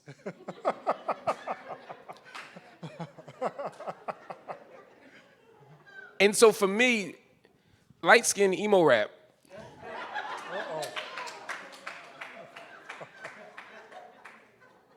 is nice as an escapist tool. If you want to escape from the world for a minute and listen to his music, do your thing. But I want something more substantive. And so Drake now Drake can rap his behind off. Drake can rap. I love Drake on features, partly because when Drake is rapping on other people's stuff, they've already set the table for the kind of song it's going to be and kind of sound it's going to be, and he just out-raps them or raps as well as them, depending on the song. But so I'm not taking, and I love a good Drake single. I'm not taking nothing away from Drake. But that album the reason I think Drake for me doesn't hit my top 5, my top 10, is because Drake for me lacks a thing that I think makes hip hop, which is partly soul and partly a political edge, or at least an awareness of the conditions around you. And Drake raps sometimes like an outsider who dropped in and is really, really good at it. Kind of like Eminem, right? Somebody who's out, and I'm not saying this because he's biracial. This has nothing to do with his racial politics. This is more about sort of how he takes up the hip-hop genre and the hip-hop context, right? And I never feel, I think he's talented. He's the most successful pop rapper we've ever seen, most successful rapper we've ever seen, right? In terms of chart hits and all of that kind of stuff. I'm not taking anything away from him.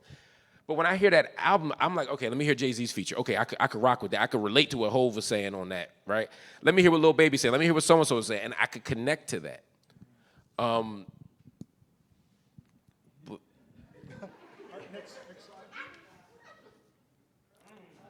That's random. Carol O'Connor? This Archie Bunker.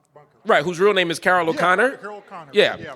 I didn't think you were asking me to talk about Carol O'Connor in the heat of the night, right? I assumed you meant Archie Bunker from the cigar. I was just saying, Carol O'Connor has created, and Norman Lear, one of the most interesting and provocative figures we've seen in television. Archie Bunker is amazing, and All in the Family is a brilliant show. And what Norman Lear did was he exposed the ignorance of ordinary white American, working class white Americans who had come up a certain way. And what he did was Archie always lost. Right? I mean, that's the genius of it, right? Archie says what he's going to say, and him and the meathead, Mike Stivic, Yes. Rob Reiner, they debate, they go at it. But at the end, all of Archie's stupid stuff that he does doesn't work. So he always ends up losing the racist argument, which is key, right? Because Norman Lear, it could have went a whole different way. Yeah. Even when he accidentally joins the Knights, it was basically a KKK chapter. Yes. Right?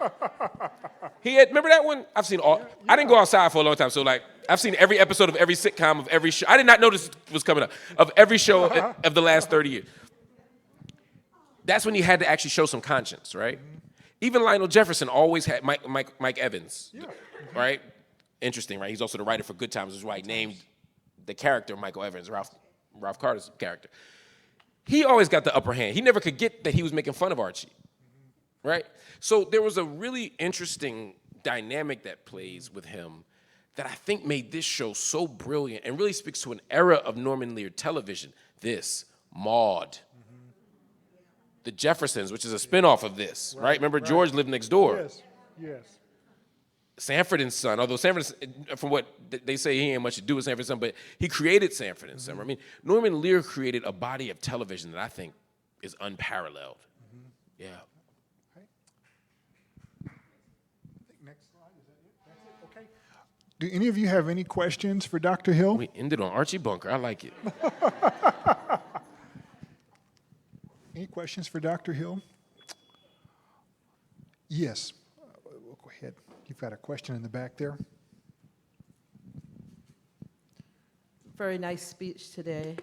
I have a question. Do you have any regrets over, I'm dropping everything, over the stance that you took with Hillary Clinton? To me, it seemed clear that you were not an advocate for her.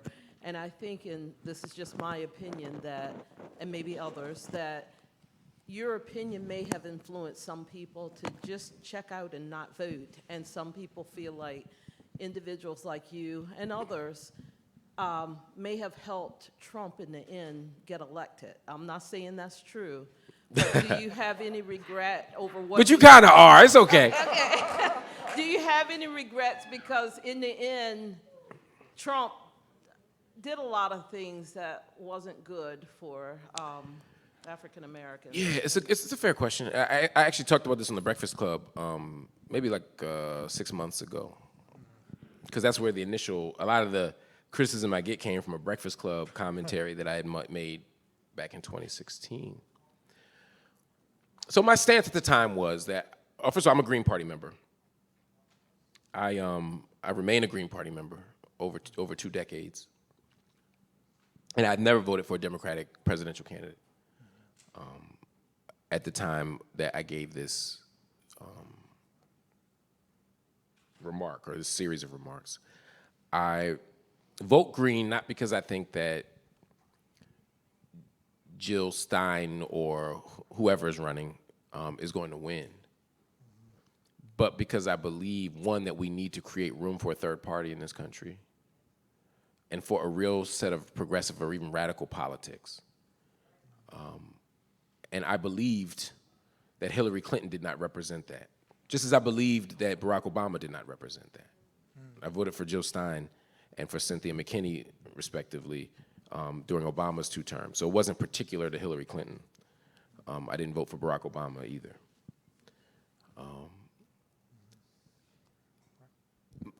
I also advocated strategic balloting, right? I said we should prioritize keeping Trump out of the White House. And the way to do that is through strategic balloting, vote trading, et cetera. So for example,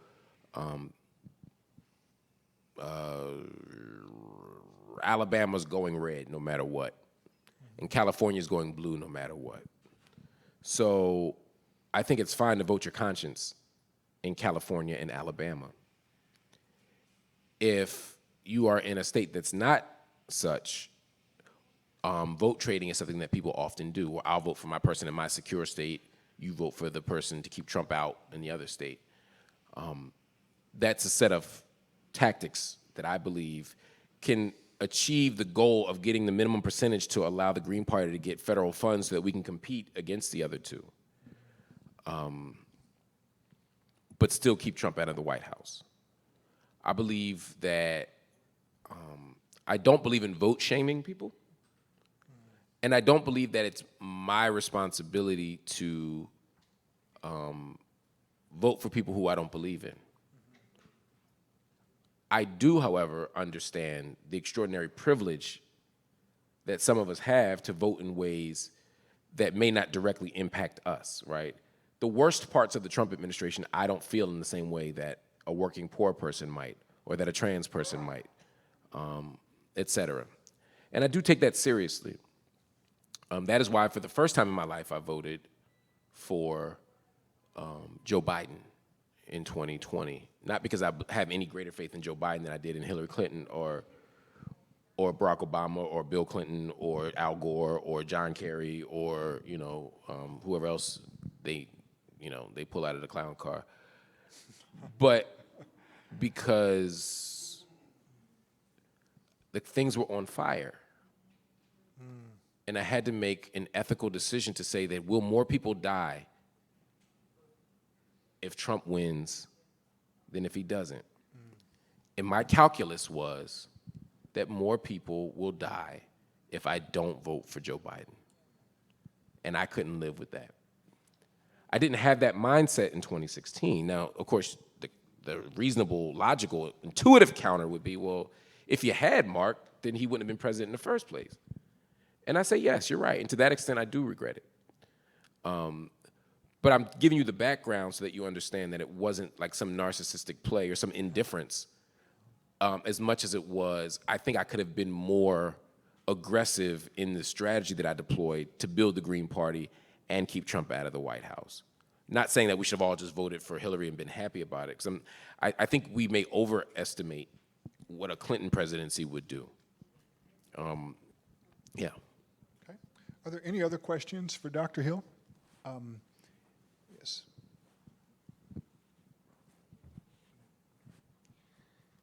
You indicated that Kathy Schultz was one of your mentors and that she pushed you toward your PhD program. What was it within you that made you respond positively to that push and actually realize your PhD and do the work required for it? But I didn't encounter Kathy until I already applied for the PhD program. But the reason why I did it partly was, at the end of undergrad, I still didn't know what I wanted to do. I didn't know who I wanted to be, but I knew education was at the center of it. And I actually had a friend who I'd gone to Morehouse with who,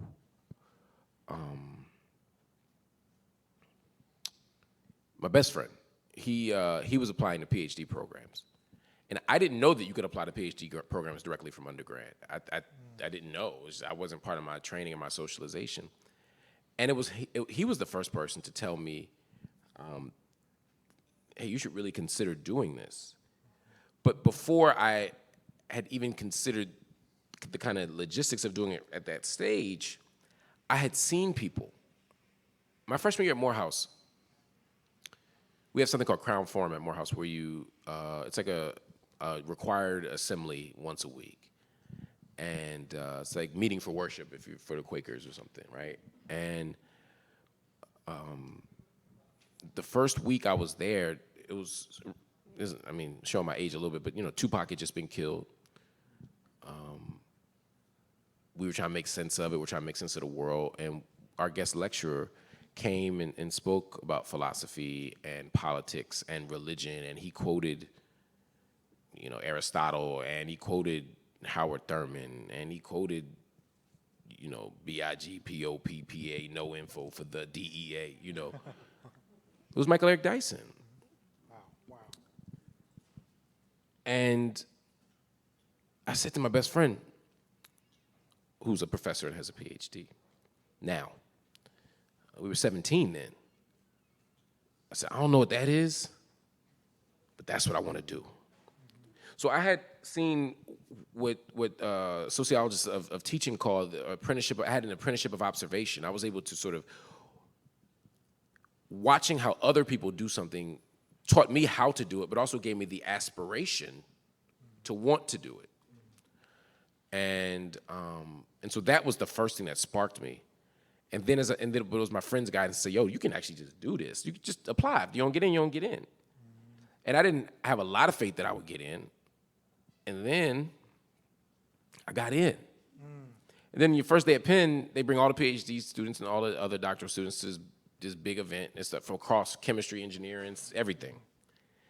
And they came up to me and said, look, we know all of you are thinking. We made a mistake.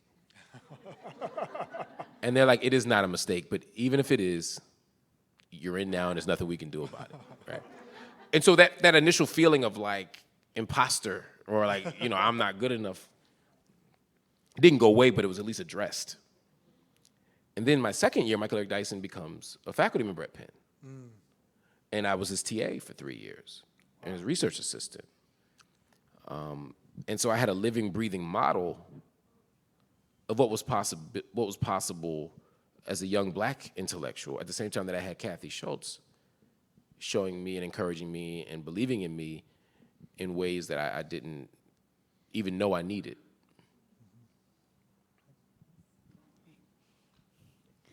Hi, my name is Tiana Sermons. I am a youth journalist and an activist. This was a great conversation, I have to say, and it was also very humorous.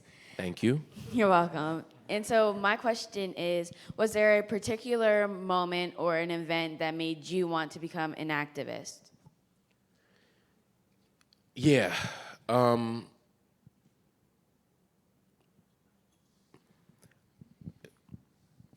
first thing that happened was I read.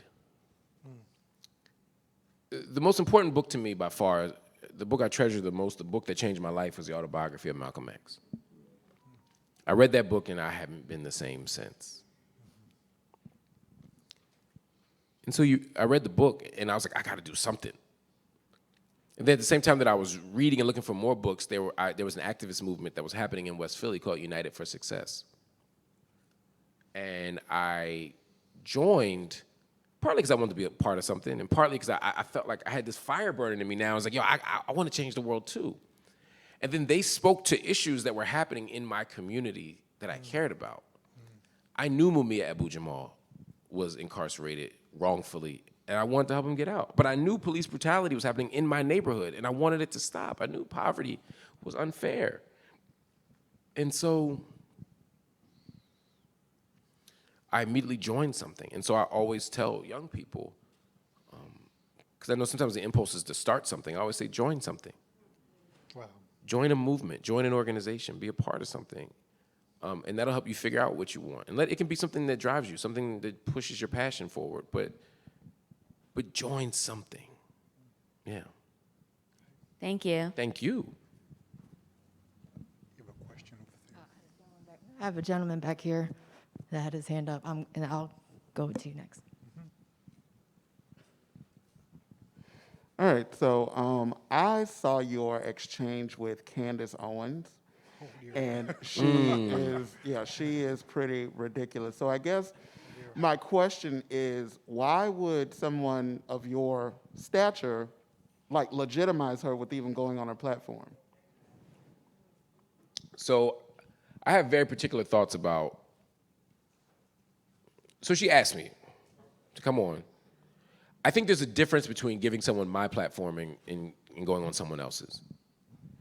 You've never seen Candace Owens on my show. You know how some people, you go to their house, but they ain't coming to yours?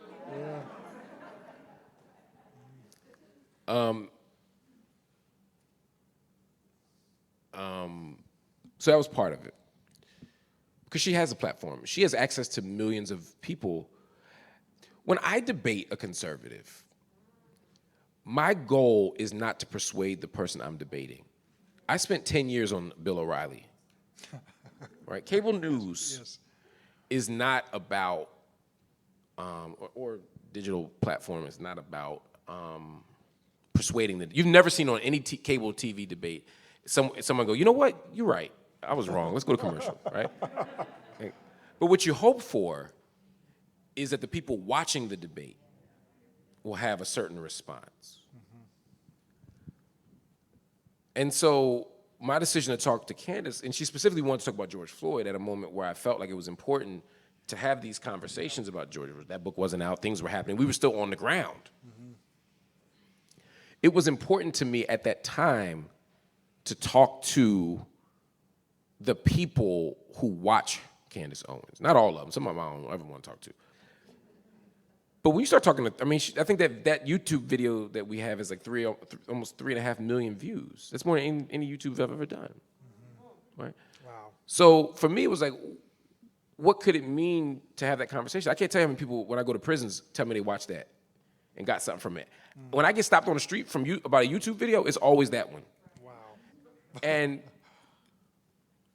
there are people who think Candace beat my behind and people who think I won the debate. I don't think about it in that way. I did my best to model a certain kind of intellectual engagement. I took her seriously, even if she doesn't take herself seriously. Or if I'm not saying Candace doesn't take herself seriously, I'm saying whether she does or she doesn't isn't my concern. I model the type of way that I want to engage people intellectually, and I did my best to take up every single issue, even if some of the things I took up around like men in pregnancy have been misrepresented or twisted in a way to undermine a more fundamental commitment I have. So I don't think I legitimize her by going on there. I think I would be legitimizing her by bringing her to my platform.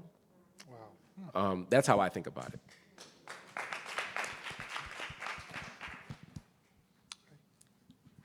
Hi, Dr. Hill. And thank you. And I want to say full disclosure, I have a bias and I'm working on overcoming it. I was the victim of a sexual predator.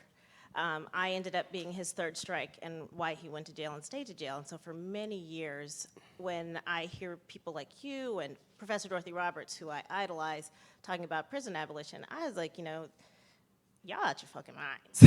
Because I slept really great knowing that man was never gonna hurt anyone else again.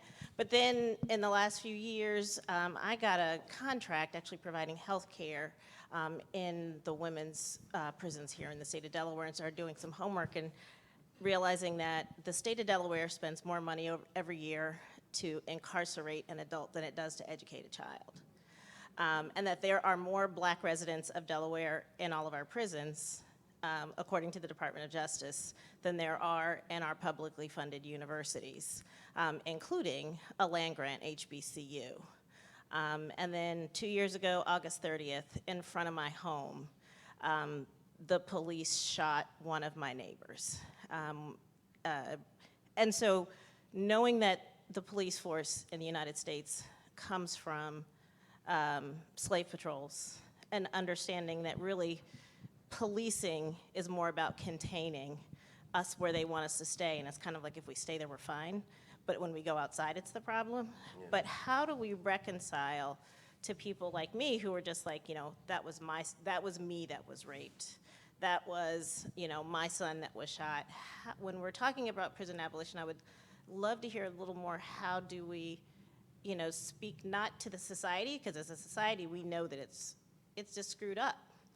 And we know that it's against us, but how do we reconcile that to the individuals, and including black individuals of violent crime that have been perpetrated by black folks or by white folks or anyone else? No, I think that's a great question, and thank you for that question. And I think you speak to two key issues. I'll start with the second thing you said first, which is, it's very easy to say abolish prisons as a liberal academic project, or the primary people who need protection are vulnerable people in the hood. I get that. And there's nobody to call but police when they're shooting on the block. There's nobody to call but police when there's a predator in the neighborhood. What I try to do is separate. I think part of what happens in the age of incarceration is that we think about justice as punishment and punishment as confinement. And so what I try to do is pull those things apart and figure out how we can get at the thing that we might want through other means. So for example, I hear you say you sleep just fine knowing he's in prison because he can't harm anybody else. So the first question that I would ask as I'm strategizing and thinking about what a new social arrangement could look like is, are there ways to prevent the harm other than the prison? And would you be okay with that other mechanism, right? Because I think part of what the criminal legal system does is it takes victims and moves them out.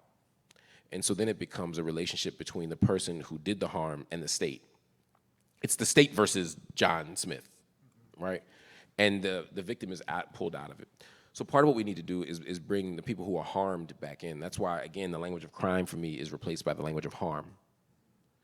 And we start to say, okay, how do we, when harm is committed, figure out ways to restore the person, right? To do restorative justice, to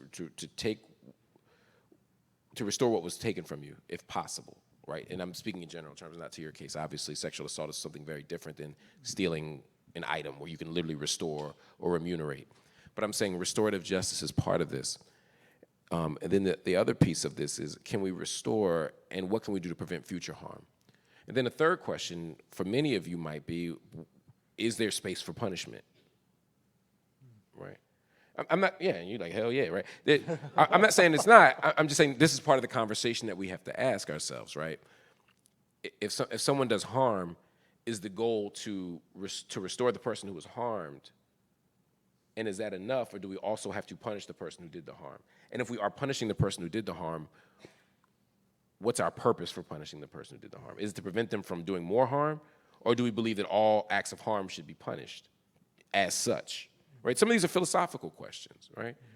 And then there's there's a big moral philosophical question about whether the state has the moral authority or capacity to actually impose that punishment, right? So there's an array of questions we can ask, but to take it back to your point, in terms of reconciling it, what I try to reconcile, the way I reconcile it is by pulling those things apart. And I would say that the harm that was committed, right, the violence that was done to you needs to be dealt with. It needs to be redressed, and the harm that was caused needs to be fixed, and we need to create a social mechanism to ensure that that person doesn't do it again. I think the problem with some abolition discourse is that we don't get that deep into the weeds, and so it almost seems as if we're saying, well, whatever that person did to you, we're no longer going, whatever we used to do to that person who did something to you, we're no longer going to do. And so you're left with this void of, but what about me? I don't feel whole again. But we also have to have an honest conversation about saying that if, as victims of harm, will we only feel whole again if the other person was punished? Right? Because that also has to become part of the equation too, and ask ourselves, because what I heard you say, which I think was really interesting and important, was that you sleep at night knowing that that person doesn't do harm again. Not, I sleep at night knowing that that person was punished, right? And those are two different things. But for a lot of people, those two things go together. And so they say, well, no, I only feel sleep at night if he's suffering, or if he, so we could create social mechanisms to ensure that that person doesn't do harm again. That's why I said restraint of the few. This is the few. Now, when it comes to rape culture and sexual violence, that few is a lot larger than we would ever be than we've ever been honest about. Sexual assault, sexual violence happens all day, every day, and most people don't get caught, which is another argument for why the prison doesn't actually work, right? Because we do all this, and almost, a very small percentage of rapists actually are caught. And partly because a lot of it's intimate partner violence and all these other things, we don't actually do a good job at all at this. Our current system of prison and policing it doesn't work. So, again, could we actually sweep in more people who do harm if we had a different mechanism for dealing with it? And so that's what I'm always trying to work through and work with. Well, ladies and gentlemen, Dr. Marc Lamont Hill. Thank you all. Thank you very much.